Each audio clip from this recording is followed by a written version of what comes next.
Sometimes when we're trying to show blur in photography, it might be difficult to do it with the cameras that we have access to, so you can actually edit motion blur.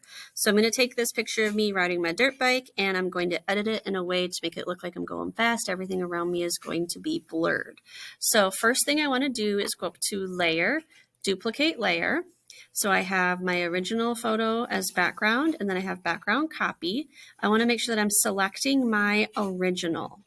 And then I'm going to go up to my lasso select and the polygonal lasso. Remember that you've practiced this before. And I'm going to select around myself and the dirt bike so that I have just that object selected. I've already done that in this window, so I'm going to go there.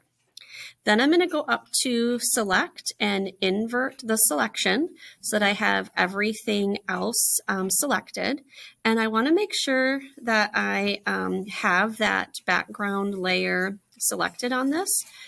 And I'm going to go up to edit and cut.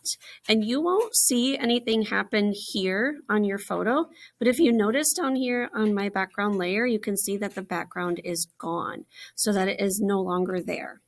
Then I'm going to go back and select the layer that does have the background showing.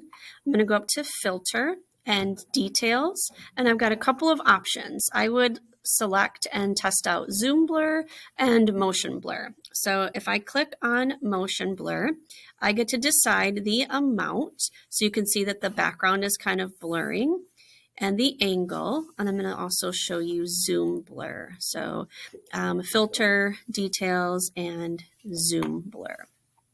So you can kind of see that you can change the amount, you can change the X and Y axis, so you can decide where you want the blur to be. So I'm just going to go ahead and do this for now, just to show you, and go ahead and click Apply. Then what I'm going to do is I want to rearrange the layers so that my cutout is on top. And I'm going to go ahead and select off of it. So you can see that I have my image of the motorcycle and the background together as one.